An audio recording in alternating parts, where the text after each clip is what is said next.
Hello friends, welcome to our channel. So start our physics. बहुत important chapter हमारा physics का हम start करने जा रहे हैं आज। ठीक है, क्या है? मैकेनिक्स का हम पार्ट 1 शुरू करने जा रहे हैं, जो क्या है? Lesson number 1, kinematics. ठीक है, हम मैकेनिक्स अब शुरू करने जा रहे हैं। जो पहले पढ़े थे वो क्या था? बेसिक मैथमेटिक्स था, जो हमें फिजिक्स से पहले जाना पड़ता है। ठीक है, तो हम पढ़ने जा रहे हैं मैकेनिक्स, जिसमें हम पढ़ने जा रहे हैं आज पहला चैप्टर हमारा काइनेमैटिक्स। तो मैकेनिक्स को हमने दो भागों में बांटा था, दो पार्ट में डिवाइड किया। इसको एक को बोलते हैं हम काइनेमैटिक्स और एक को बोलते हैं हम डायनामिक्स। ठीक है, काइनेमैटिक्स हम अभी पढ़ेंगे, डायनामिक्स में बहुत सारे पार्ट जुड़े हुए हैं। जैसे डायनामिक्स में कौन कौन से हैं चैप्टर्स? एनएलएम है, फ्रिक्शन है, रोटेशनल मोशन है, सेंटर ऑफ मास है। ठीक है, डायनामिक्स में तो होता क्या है, जिसमें कॉज पता है किसने ये मोशन किया, कॉज ऑफ बीइंग पता है, तो ये बात छोड़ते हैं। इतना पता रहना चाहिए कि काइनेमैटिक्स और डायनामिक्स आपका मैकेनिक्स का पार्ट है। ठीक है, तो जो शुरू करते हैं काइनेमैटिक्स से। तो काइनेमैटिक्स में हमारा पहला प्रॉपर्टी क्या है? तो जानते हैं, पिछले कुछ पढ़े हुए रिवाइज करते हैं। पोजीशन वेक्टर में आपको बताया था, वेक्टर चैप्टर में क्या था याद करो। y एक्सिस x एक्सिस, एक पॉइंट माने थे, इसको हम क्या मान रहे थे? x1 और y1 लिए थे कोई पॉइंट, उसको एक ओरिजिन से हम लाइन ड्रॉ कर दिए। ठीक है, इसका पोजीशन वेक्टर हमको लिखना है। तो पोजीशन वेक्टर होता क्या था? इसका x i के प्लस y j के, ये होता था हमारा पोजीशन वेक्टर होता था। और हम एक चीज जाने थे कि position change with change in origin change करने पे आपका पोजीशन वेक्टर चेंज होता है। ये तो हम पढ़े थे बहुत पहले, इसको नोट करो। हो गया, चलो आगे बढ़ते हैं और आगे हम क्या क्या पढ़े थे देख लेते हैं। ठीक है, आज का लेक्चर हमारा थोड़ा फास्ट होगा। मैं आपको कुछ बेसिक चीज बताने जा रहा हूँ। ओके, तो पोजीशन के बाद हम चलते हैं किस पे? डिस्प्लेसमेंट पे। डिस्प्लेसमेंट और डिस्टेंस पे चलते हैं। हमारा दूसरा प्रॉपर्टी क्या है? डिस्टेंस। ओके, काइनेमैटिक्स में यही से पढ़ने वाले हैं। Distance, displacement, velocity, acceleration, speed, average velocity, instantaneous velocity, यही से पढ़ने जा रहे हैं। इसी पे बेस्ड क्वेश्चंस आएंगे, उसी के बेस्ड बहुत सारे क्वेश्चंस एडवांस होंगे, कुछ बेसिक होंगे। ओके, तो देखते हैं डिस्टेंस के बारे में। डिस्टेंस क्या होता है? डिस्टेंस होता है actual length travelled bye a particle. Actual length जो पार्टिकल के द्वारा ट्रैवल किया रहता है उसको हम क्या बोलते हैं? डिस्टेंस। जैसे ये पॉइंट ए है, ये पॉइंट बी है, ये कोई डिस्टेंस ट्रैवल किया कोई पार्टिकल, ठीक है, इस डायरेक्शन में, तो इसका डिस्टेंस और डिस्प्लेसमेंट क्या होगा? डिस्टेंस आपको ये होगा जब वो कर्वीलिनियर पाथ है, जो एक्चुअल पाथ जिससे ट्रैवल किया है। ठीक है, और जो शॉर्टेज डिस्टेंस होता है उसको हम क्या बोलते हैं? डिस्प्लेसमेंट बोलते हैं। ये तो बाद में पढ़ेंगे डिस्प्लेसमेंट, पहले आप डिस्टेंस के बारे में देखो। ठीक है, actual length travel by the particle is called distance. ये समझ में आ गया? अब चलो देखते हैं डिस्टेंस क्या है, स्केलर क्वांटिटी है, वेक्टर क्वांटिटी। तो ये क्या है? Scalar quantity. ओके, और बेसिक्स में चल रहा हूँ कि आपको एक पार्ट पता चले। इसका यूनिट क्या है? ऐसा यूनिट, इसका ऐसा यूनिट क्या है? मीटर। हम इसको मीटर में डिनोट करते हैं। क्या है इसका? ऐसा यूनिट। ओके, नोट करते जाना साथ में। तो यूनिट अब हो गया। अब क्या है? Distance can not be negative, it is always positive. ये आपको लाइन समझ में आना चाहिए कि डिस्टेंस कभी नेगेटिव नहीं हो सकता है। अरे यार, नेगेटिव कैसे होगा? देखो, कुछ तो पार्ट ट्रैवल किया होगा, कुछ पार्टिकल, कुछ तो, तभी तो उसको हम डिस्टेंस बोल रहे हैं। डिस्टेंस नेगेटिव हो ही नहीं सकता है, ये हमेशा क्या होता है? पॉजिटिव होता है। समझ में आ गया? नोट कर लो। चलो, डिस्टेंस समझ में आ गया। इसके बाद हम चलते हैं डिस्प्लेसमेंट पे। ओके, हम चलते हैं किस पे? डिस्प्लेसमेंट पे। डिस्प्लेसमेंट होता असल में क्या है, तो हम पढ़ने जा रहे हैं अब डिस्प्लेसमेंट। बहुत ही बेसिक सा चीज है, क्लास 10th 9th में भी बहुत बार आपको इससे जाना पड़ा होगा। डिस्प्लेसमेंट का डेफिनेशन क्या होता है? इसका हम बोल सकते हैं शॉर्टेस्ट डिस्टेंस। क्या हम बोलते हैं? Shortest distance travelled from initial to final position. ठीक है, ये शॉर्टेज इसमें होता है किसी भी दो इनिशियल फाइनल पोजीशन के बीच का। ठीक है, मैं आपको पिछला एग्जांपल बताया था डिस्टेंस और डिस्प्लेसमेंट में। ये था वो डिस्प्लेसमेंट। डिस्प्लेसमेंट कैसा क्वांटिटी, वेक्टर की स्केलर। ये कैसा क्वांटिटी है, वेक्टर क्वांटिटी। ओके, ये आपको पता होना चाहिए कि ये क्या वेक्टर क्वांटिटी है। यूनिट इसका सेम होता है, वही मीटर। मीटर इसका यूनिट होता है, जो क्या आता है, ऐसा यूनिट होता है।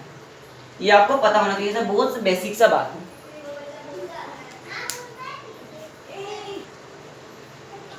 तो देखते हैं डिस्टेंस डिस्प्लेसमेंट। आप जान, डिस्प्लेसमेंट क्या होता है, ये पॉजिटिव होता है या नेगेटिव होता है?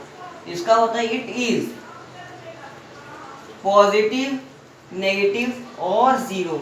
ये कुछ भी हो सकता है डिस्प्लेसमेंट। ओके, क्योंकि ये किसमें बेस्ड है, डायरेक्शन में बेस्ड है। ठीक है, वेक्टर क्वांटिटी डायरेक्शन बेस्ड है, इसको लेफ्ट डायरेक्शन में भेजा जा सकता है, राइट डायरेक्शन में। पॉजिटिव भी हो सकता है, नेगेटिव हो सकता है। ठीक है, और जीरो भी हो सकता है डिस्प्लेसमेंट।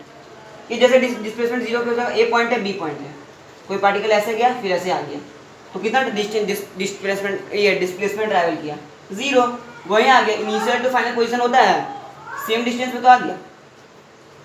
कैसे हुआ, डिस्टेंस कुछ ट्रैवल किया है, क्योंकि गया घुमा उसी पाथ पे, लेकिन डिस्प्लेसमेंट तो क्या हुआ, उसी पाथ पे वापस आ गया, तो इनिशियल से फाइनल पोजीशन जीरो।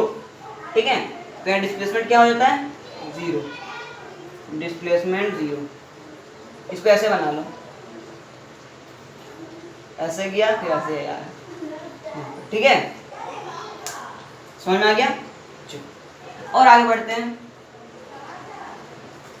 और हम आगे बढ़ें तो आप इस डायग्राम को गौर करना, ये आप पहला पढ़ा हुआ है। y एक्सिस और x एक्सिस, दो पॉइंट हम माने थे क्या, x1 y1, दूसरा पॉइंट x2 y2। एक को एरो से डिनोट किए थे, दूसरे को ओरिजिन से एरो से किए थे। ये हम वेक्टर क्या माने थे, r1 vector, r2 vector, delta r vector. ये डेल्टा r क्या होता है बताया था, डेल्टा r वेक्टर होगा डिस्प्लेसमेंट।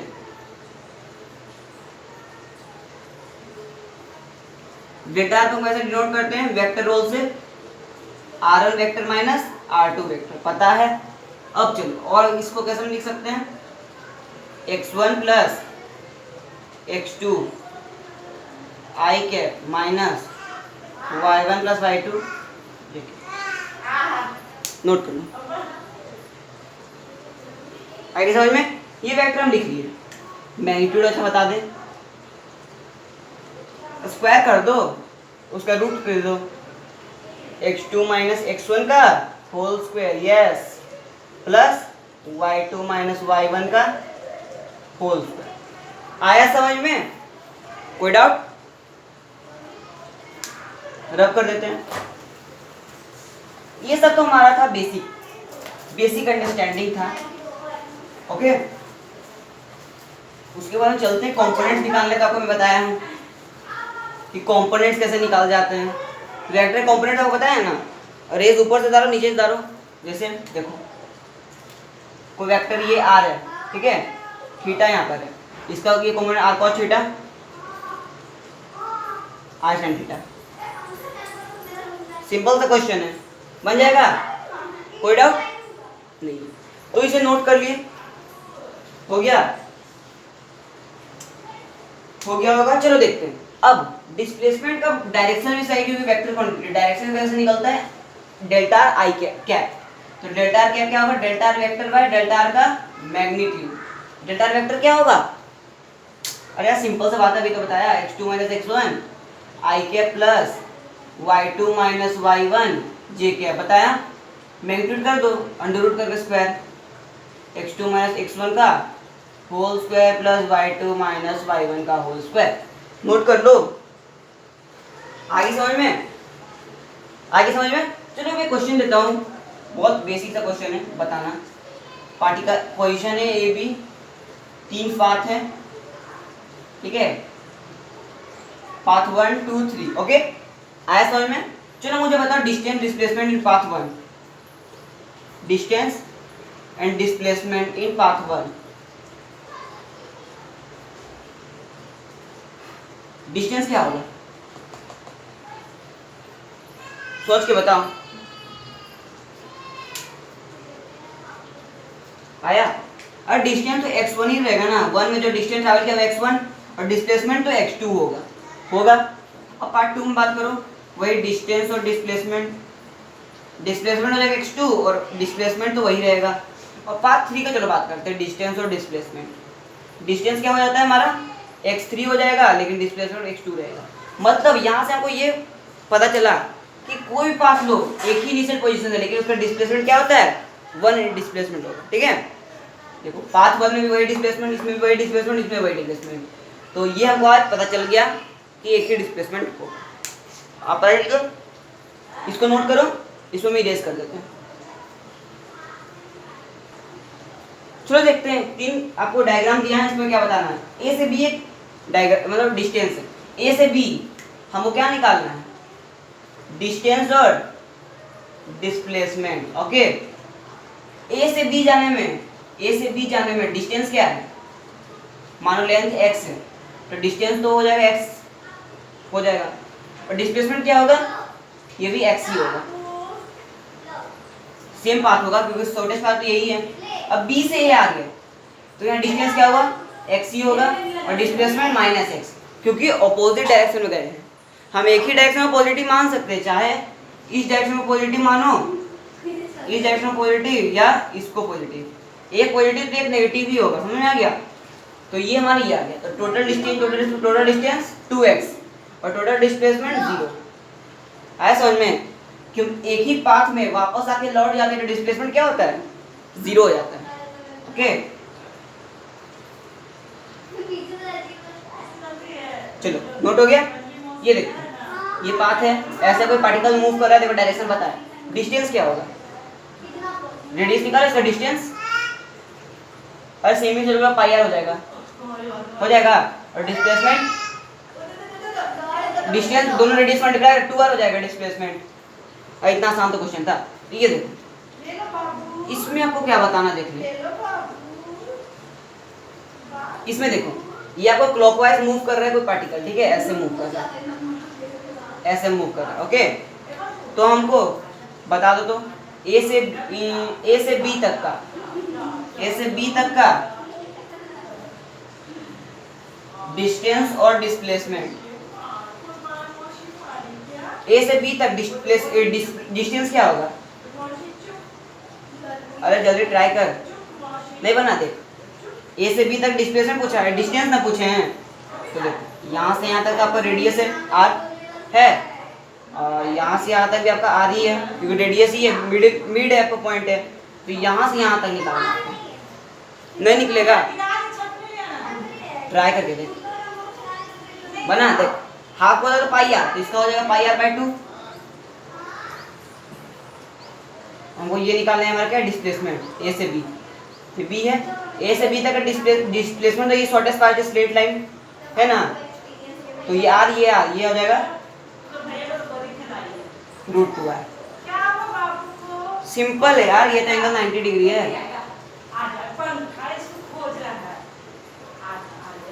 नोट करना। तो देखते हैं, ए से बी बन गए, अब चलते हैं ए से डी तक। ए से डी तक डिस्टेंस क्या होगा, यहाँ से यहाँ तक पाई आर, फिर यहाँ पर पाई आर बाय 2, तो ये हो जाएगा pi R plus pi R by 2। Displacement यहाँ से यहाँ तक, इनिशियल से फाइनल क्या हो जाएगा, ट्राई कर, √2r हो गया। आ समझ में, ये हो जाएगा 3 पाई आर बाय 2, आ गया समझ में, नोट कर ले, बहुत बेहतरीन एक तरह से क्वेश्चन।